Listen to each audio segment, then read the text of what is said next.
Assalamualaikum warahmatullahi wabarakatuh. Salam sejahtera untuk kita semua.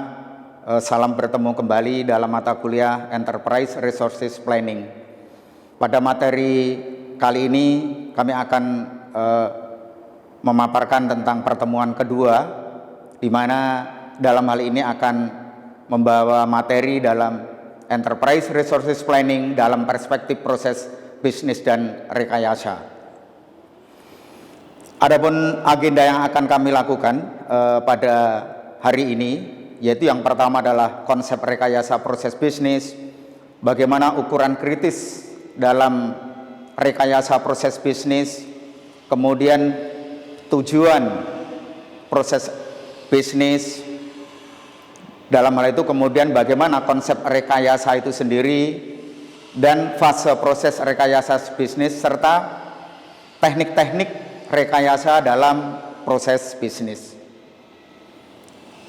Selanjutnya akan dibahas juga tentang adanya sasaran proses bisnis, serta ditutup dengan hasil yang diharapkan dalam rekayasa bisnis.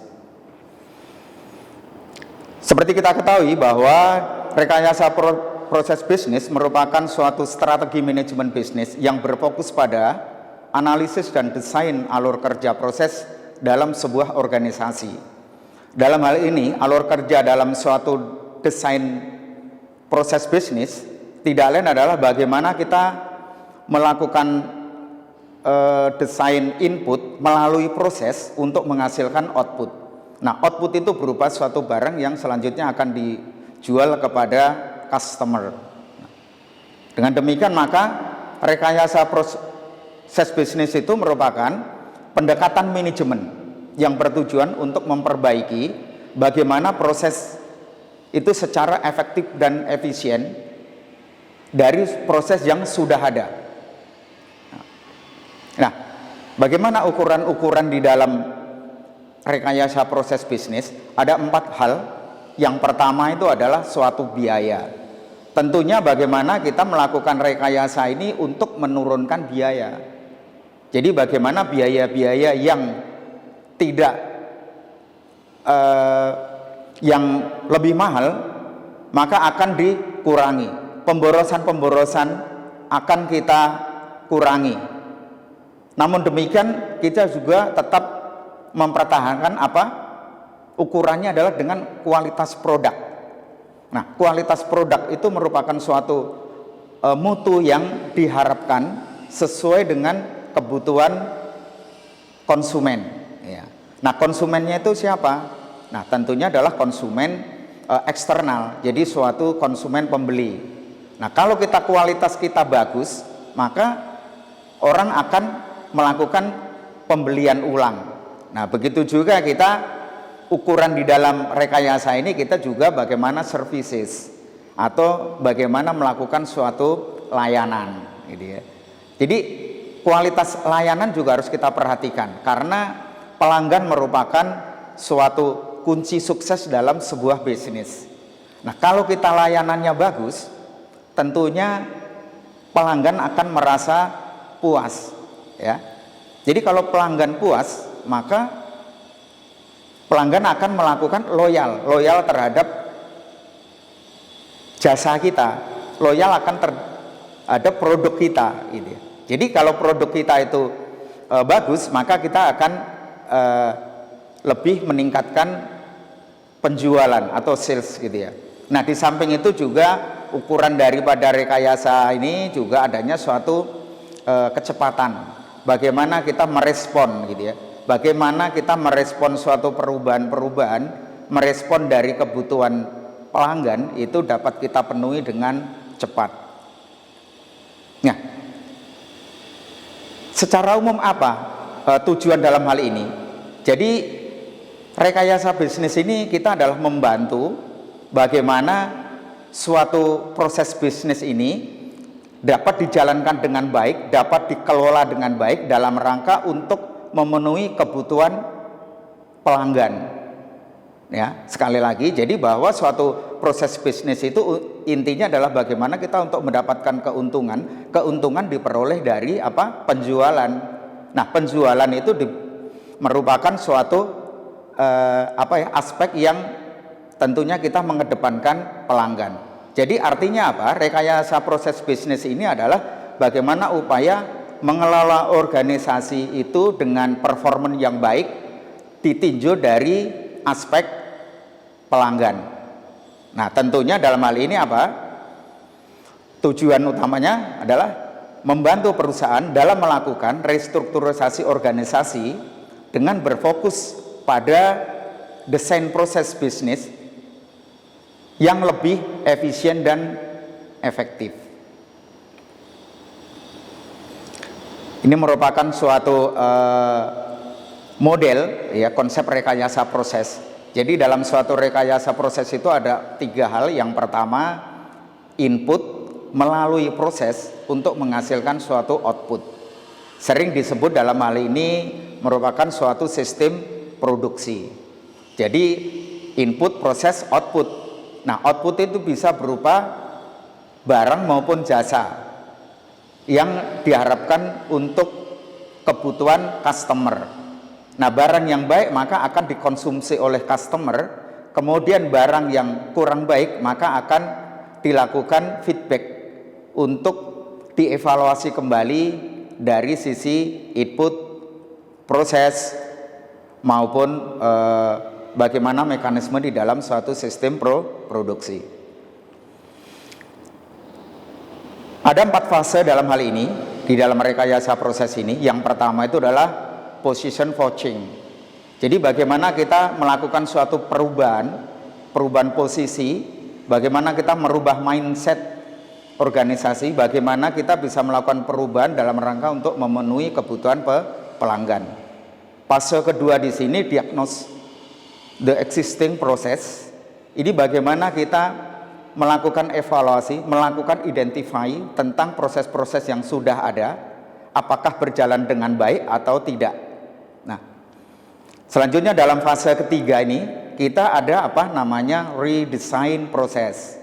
Jadi redesign proses di sini bagaimana kita melakukan suatu desain ulang kembali dari apa yang sudah ada dalam rangka untuk memenuhi kebutuhan-kebutuhan yang memang secara dinamis serta kebutuhan maupun kemajuan teknologi yang semakin berkembang. Selanjutnya dari fase keempat ini kita coba transisi to the new design. Jadi bagaimana kita transisi desain baru. Ini kita kaitannya dengan bagaimana tentang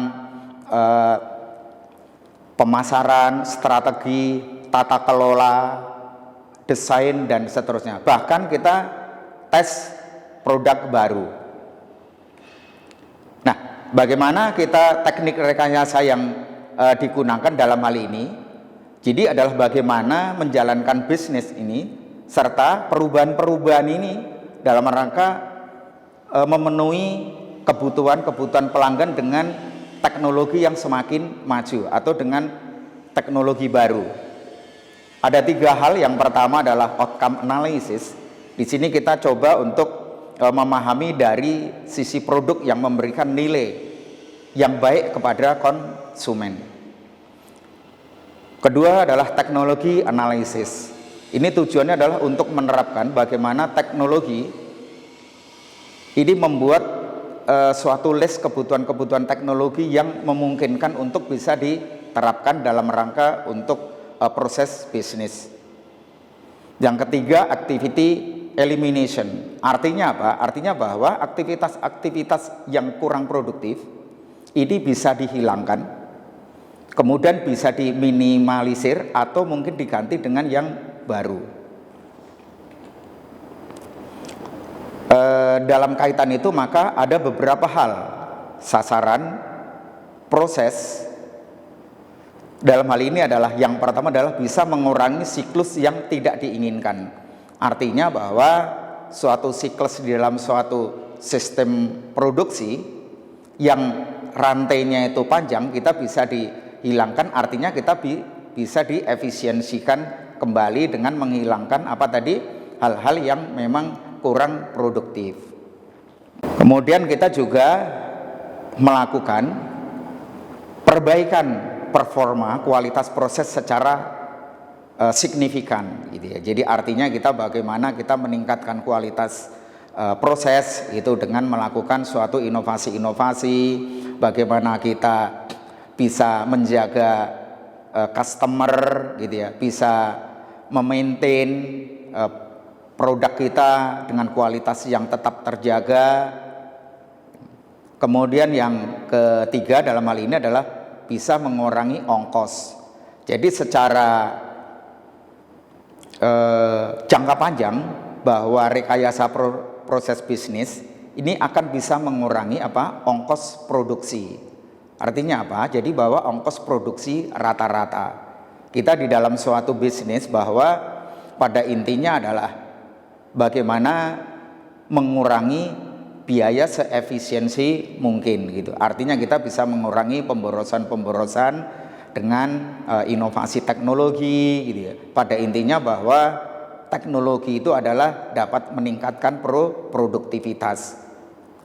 Apa yang dimaksud dengan produktivitas di sini? Produktivitas merupakan output dibagi dengan input atau rasio output terhadap input. Jadi semakin rasionya semakin baik, maka produktivitas itu akan semakin baik. Selanjutnya sasaran yang lain adalah bahwa kita perlu adanya suatu perbaikan di dalam kepuasan pelanggan secara signifikan. Jadi kita perlu melakukan suatu maintain ya, artinya kita bagaimana menjaga pelanggan itu agar tetap setia gitu. Jadi pelanggan agar tetap loyal terhadap produk kita, sehingga kebutuhan pelanggan itu tentunya perlu kita identify dan perlu kita penuhi. Apa sih keinginan pelanggan gitu, apa kebutuhan pelanggan. Jadi artinya kita bukan keinginan pelanggan tapi kebutuhan pelanggan yang perlu kita kedepankan. Selanjutnya dari rekayasa bisnis tersebut, maka hasil yang diharapkan di dalam proses rekayasa bisnis ini tentunya yang pertama adalah suatu perbaikan proses. Bagaimana proses itu dapat diperbaiki sedemikian baik dalam suatu sistem produksi maupun sistem pengelolaan tata kelola organisasi. Dengan demikian maka rekayasa proses bisnis ini bisa melakukan suatu perbaikan efisiensi bisa mencapai 50 sampai 100%. Mengapa 100%? Yang 100% ini mungkin kita adalah bagaimana kita harus melakukan redesign atau kita adanya suatu inovasi baru atau temuan-temuan baru dari yang sudah ada. Nah, selanjutnya kita secara umum bahwa ini juga bisa mengurangi biaya secara signifikan. Artinya secara total, secara umum ini bisa biaya bisa kita kurangi sedemikian rupa sehingga kalau biaya kurang otomatis dengan sales yang sama maka keuntungan akan meningkat. Dapat saya sampaikan bahwa keuntungan merupakan total pendapatan dikurangi total biaya gitu. Jadi kalau total biayanya itu berkurang maka keuntungan akan meningkat. Inilah harapan-harapan di dalam mengelola sebuah organisasi, khususnya organisasi perusahaan yang bersifat business oriented ini. Nah, yang terakhir di sini kita adalah adanya kecepatan. Bagaimana kita melakukan responsibility gitu ya. Bagaimana kita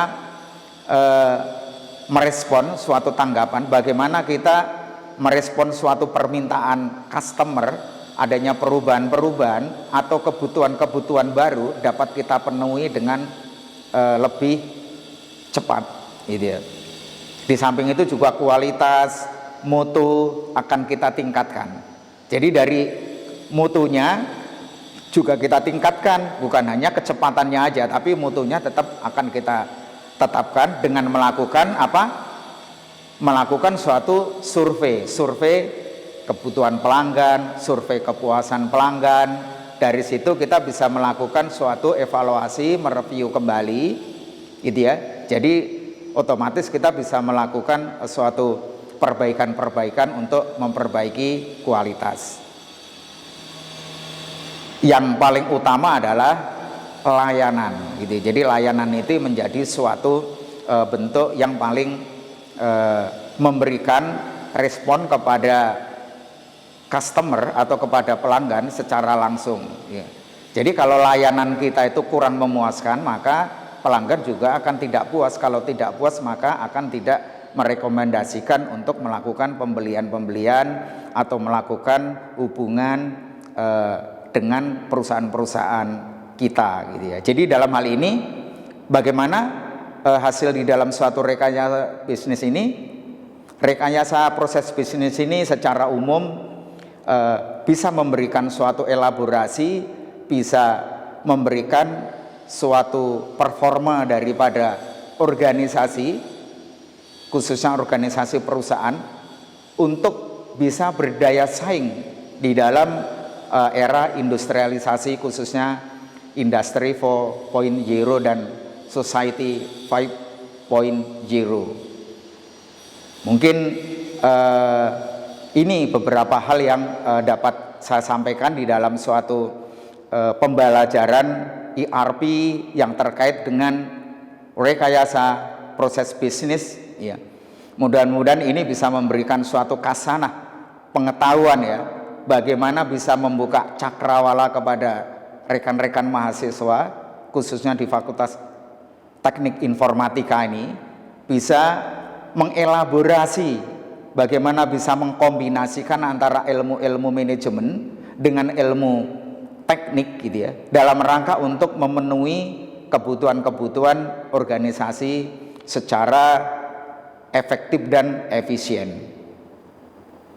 Ya, mungkin itu efektif dan efisien. Jadi pada intinya adalah rekayasa bisnis di sini kita coba bagaimana kita meredesain lagi, gitu ya, melakukan suatu perbaikan-perbaikan atas upaya-upaya, atas output yang sudah kita keluarkan, gitu ya. Apakah itu bisa memenuhi kebutuhan pasar? Dan apabila memenuhi kebutuhan pasar, maka itu harus kita pertahankan. Kemudian kekurangan-kekurangan atau mungkin dengan hal-hal yang masukan-masukan dari perubahan-perubahan perilaku konsumen, maka kita akan coba untuk penuhi, akan kita lakukan suatu inovasi-inovasi dalam rangka untuk memenuhi kebutuhan pelanggan. Itu barangkali, gitu ya. Demikian beberapa hal yang dapat saya sampaikan dalam pertemuan ini. Selanjutnya saya ucapkan terima kasih. Wassalamualaikum warahmatullahi wabarakatuh.